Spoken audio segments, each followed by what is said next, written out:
Assalamualaikum warahmatullahi wabarakatuh. Hari ini kita memasuki pertemuan kelima. Pertemuan kelima dan keenam akan membahas tentang mapping function. Khusus untuk pertemuan kelima, kita akan membahas mapping function yang pertama, yaitu direct map case. Kita mulai dari struktur DMA atau direct memory access yang kita pelajari minggu yang lalu. Di dalam direct memory access atau DMA, adalah suatu metode penanganan I/O yang mempersingkat alur hubungan data antara I/O langsung ke memori tanpa melewati CPU. Kemudian di dalam mekanisme DMA mampu menghasilkan kecepatan transfer yang lebih tinggi yang disebabkan karena hanya terdapat satu interupsi setiap blok sehingga data akan ditransfer per byte atau per word. Ini adalah struktur DMA yang kita bahas minggu lalu. Struktur DMA ini adalah jalan pintas yang akan mempercepat akses I/O terhadap memori secara langsung tanpa harus melewati prosesor. Kemudian kita masuk ke dalam mekanisme struktur penyimpanan. Di dalam program komputer terdapat beberapa media simpanan. Media simpanan yang dipakai selama proses adalah memori utama atau RAM. Memori utama adalah satu-satunya tempat penyimpanan yang dapat diakses secara langsung oleh prosesor. Idealnya, program dan data secara keseluruhan dapat disimpan dalam memori utama secara permanen. Namun demikian, hal itu tidak mungkin dilakukan karena yang pertama, ukuran RAM lebih kecil relatif kecil sehingga tidak dapat menyimpan data secara keseluruhan. Yang kedua, memori utama atau RAM bersifat volatil sehingga tidak dapat menyimpan data permanen. Dan apabila alur atau jalur listrik ke dalam komputer dimatikan, maka data yang disimpan di dalam memori akan hilang. Maka volatil berarti kemampuan memori utama menyimpan data secara sementara. Ini adalah hierarki atau susunan media simpanan mulai dari yang terkecil sampai yang terbesar. Di dalam hierarki penyimpanan ada dua hal yang diperhatikan. Yang pertama adalah kapasitas dan kecepatan. Dari register ke magnetic tape itu mulai dari yang terkecil kapasitasnya adalah register, yang terbesar magnetic tape, lalu yang tercepat adalah register, yang paling lambat adalah magnetic tape. Jadi di dalam hierarki storage ada dua hal yang dipertimbangkan, yaitu kapasitas dan kecepatan. Nah, nanti yang akan kita bahas lebih banyak memfokuskan diri pada pola transfer data di antara cache dan RAM. Kita bahas cache memory. Cache memory adalah sebuah tempat menyimpan data sementara. Hal ini sesuai dengan asal katanya, yaitu cache, yang berarti tempat menyimpan atau menyembunyikan sementara. Cache memory adalah tempat menyimpan data sementara yang fungsinya untuk meningkatkan transfer data yang dapat diakses oleh prosesor. Sehingga apabila ada data yang pernah diakses dan ingin diakses kembali, maka data tersebut dapat diakses di cache memory. Hal ini akan menyebabkan tingkat akses terhadap data jadi lebih cepat. Cache memory adalah tipe memori SDRAM yang memiliki kapasitas terbatas namun memiliki kecepatan lebih tinggi. Dalam kondisi yang berbeda dikatakan bahwa konsekuensi memiliki kecepatan lebih tinggi menyebabkan harga memori tipe SDRAM lebih mahal. Kemudian, cache memory ini terletak di antara register dan memori utama, sehingga pemrosesan tidak langsung mengacu kepada memori utama. Fungsi dari cache memory ada 4. Yang pertama, mempercepat akses data pada komputer. Yang kedua, meringankan kerja prosesor. Yang ketiga, mengurangi bandwidth memori program yang ditulis oleh blok terstruktur. Yang keempat, menjembatani komunikasi data antara CPU dan hard disk. Berikutnya, level cache memory ada 3. Level yang pertama disebut L1 adalah cache yang terdapat di dalam prosesor, disebut sebagai cache internal. Cache ini adalah yang paling cepat aksesnya dan yang paling kecil kapasitasnya. Ukuran memorinya mulai dari 8 KB sampai 128 KB. Yang kedua, cache level 2 atau L2, kapasitasnya adalah 256 KB sampai 2 MB. Secara kapasitas L2 lebih besar dari L1, namun konsekuensinya kecepatan lebih rendah dari L1. Secara fisik L2 dibuat terpisah dari chip prosesor sehingga disebut sebagai cache eksternal. Sedangkan cache level 3 atau L3 hanya dimiliki oleh prosesor yang memiliki unit lebih dari satu atau yang disebut dengan multiprosesor. Contohnya dengan konsep dual core atau 2 prosesor dan quad core yang 4 prosesor. Fungsinya adalah untuk mengontrol data yang masuk dari cache L2 dari masing-masing inti prosesor. Letak cache memori. L1 letaknya menyatu dengan chip prosesor, sehingga disebut sebagai integritas chip prosesor atau internal cache. L2 letaknya terpisah dari chip prosesor, sehingga disebut sebagai external cache. Kemudian umumnya diletakkan di dekat prosesor, walaupun dibuat dalam chip yang terpisah. Kemudian L3 diletakkan terpisah, dan ini adalah cache yang berfungsi untuk mengkoordinir beberapa L2 pada beberapa prosesor yang berbeda. Kapan cache memori digunakan? Yang pertama, ketika prosesor membutuhkan suatu data, maka data yang dicari akan dicari pertama kali pada cache-nya, sehingga tidak perlu langsung mencari ke perangkat eksternal. Hal ini menyebabkan jika data yang dicari ditemukan di cache, maka akan menyebabkan delay yang sangat kecil. Jika data yang dicari tidak ada, maka prosesor akan mencari ke RAM dengan kecepatan yang lebih rendah. Yang ketiga, pada umumnya cache dapat menyediakan data yang dibutuhkan oleh prosesor, sehingga pengaruh kerja RAM yang lambat dapat dikurangi. Yang keempat, dengan cara ini maka memori bandwidth akan naik dan kerja prosesor menjadi lebih efisien. Kelima, selain itu kapasitas memori cache yang semakin besar akan meningkatkan kecepatan kerja komputer secara keseluruhan. 6. Dua jenis cache yang sering digunakan dalam dunia komputer adalah memory caching dan disk caching, yang implementasinya tergantung kebutuhan. Cara kerja memory cache yang pertama, data akan ditransfer dari atau ke RAM dan ke register CPU yang dilakukan per karakter. Nah, kondisi transfer per karakter ini menyebabkan waktu tunggu yang cukup lama di prosesor karena kecepatan register dengan RAM berbeda jauh. Kita lihat kondisinya. Ini polanya. Jadi, cache itu sebenarnya adalah media tambahan. Tanpa cache register pun sebenarnya proses bisa dilakukan antar memori ke CPU.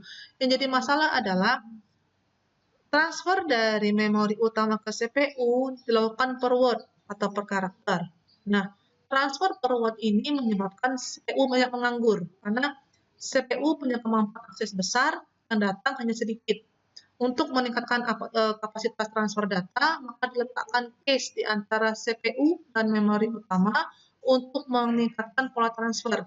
Karena pola transfer yang dilakukan oleh cache itu bukan per karakter tapi per blok. Nah, pola transfer data dari memori ke cache yang dilakukan per blok inilah yang disebut dengan mapping function atau fungsi pemetaan. Jadi fungsi pemetaan itu adalah pola transfer data yang dilakukan per blok dari RAM ke cache.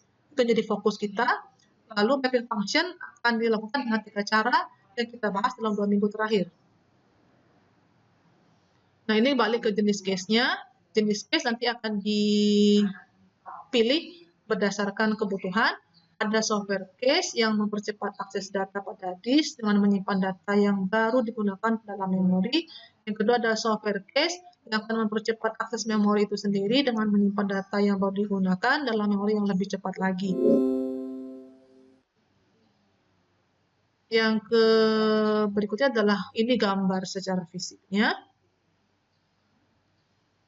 Ada beberapa istilah penting di dalam cache register, ada cache hit, ada cache miss, ada burst mode, lalu ada LRU, ada COS, ada DRAM, ada SRAM, ada SDRAM, ada first level cache, ada second level cache, ada write back, ada write to, lalu ada segmen aktif.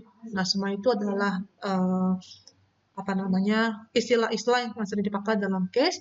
Yang kita fokuskan adalah bagaimana caranya membahas atau menjelaskan fungsi pemetaan yang berkaitan dengan pola transfer blok data dari RAM ke cache yang disebut dengan mapping function atau fungsi pemetaan. Ada 3 jenis mapping function, yaitu direct map cache, associative map cache, dan set associative map cache. Yang kita bahas hari ini yang pertama dulu, yaitu direct map cache. Direct map cache adalah cara paling mudah untuk menentukan lokasi pada cache yang mana blok-blok dan memori utama disimpan menggunakan teknik direct map. Pada teknik ini, sebuah blok dari memori utama dipetakan ke sebuah blok di cache dengan memperhatikan besaran kelipatan modulo. Kita lihat contohnya. Maka nanti hal pertama yang harus diperhatikan adalah J modulo yang merupakan besarnya cache.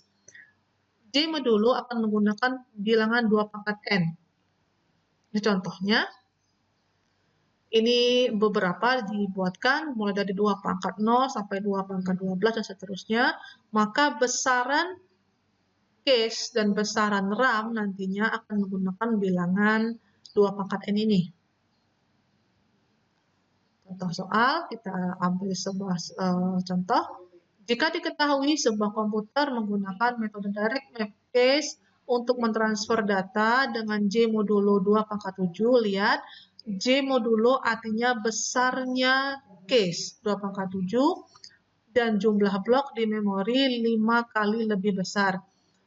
Memori atau RAM di dalam soal disebut secara implisit, itu berapa kalinya. Maka kita cari berapa besarnya dengan rumus. Yang diminta ada 4, yaitu gambarkan pemetaan direct map cache-nya. Yang kedua, tuliskan hasil transfer blok dari RAM ke cache pada blok 1 dan 4. Yang ketiga atau yang C, hitung total blok yang ditransfer dari RAM ke cache. Yang keempat, hitung sisa blok yang belum ditransfer dari RAM ke cache. Ini penyelesaian. Kita bahas pertama adalah besarnya J modulo dari soal.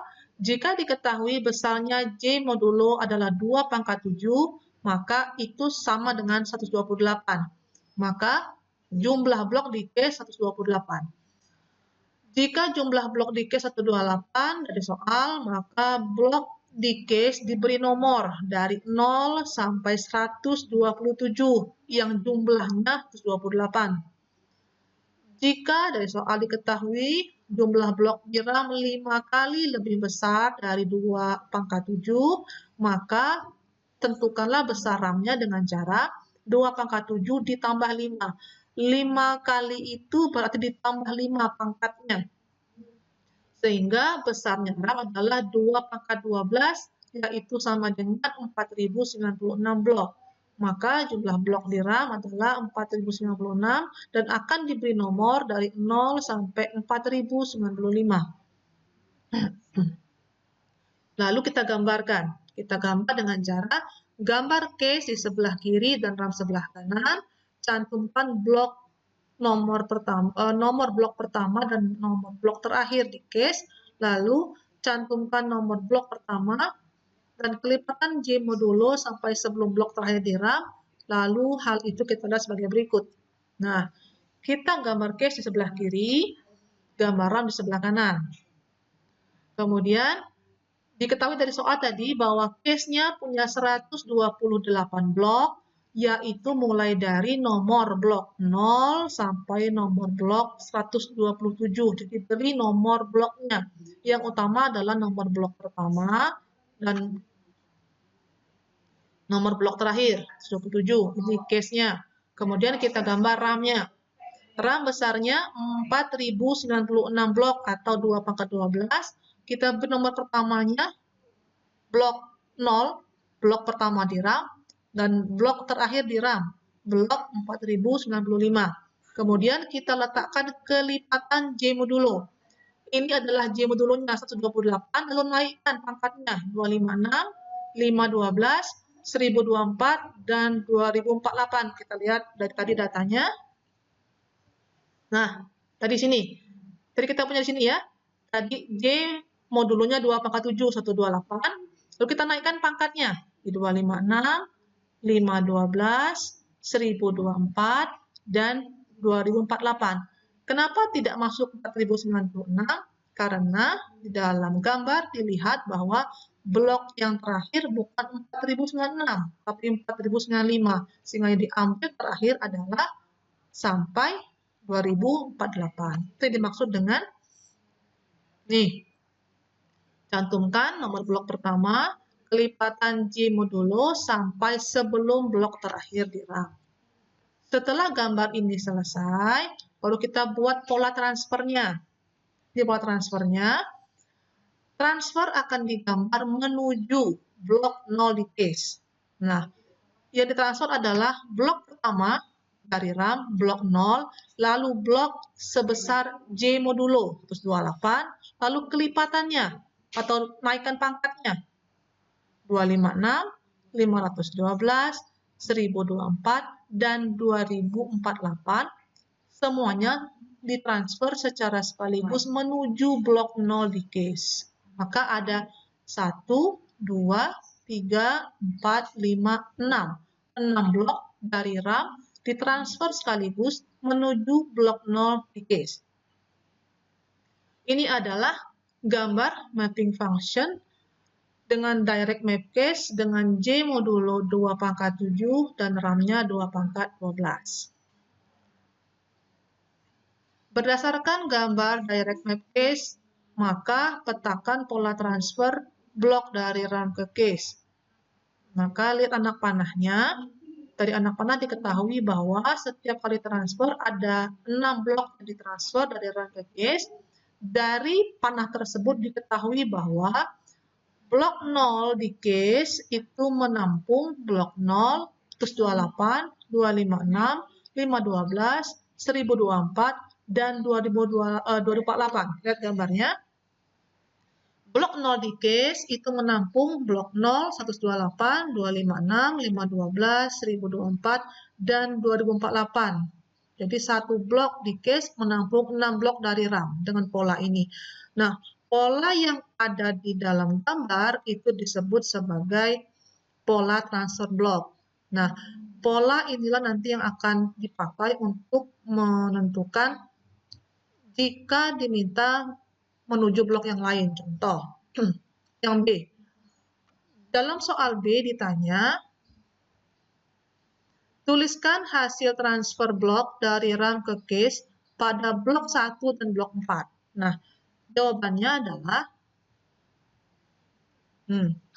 untuk ke blok 1, maka plus 1 dari pola transfer blok. Plus 1 dari pola transfer blok artinya 0 tambah 1, 128 tambah 1, 256 tambah 1, 512 tambah 1, 1024 tambah 1, dan 2048 tambah 1. Ini hasilnya. Ketika mau blok 4, maka tambahkan 4, maaf, tambah 4 ya, ini salah ketik saya, tambah 4, maka artinya 0 tambah 4, 128 tambah 4, 256 tambah 4, 512 tambah 4, 1024 tambah 4, dan 2048 tambah 4.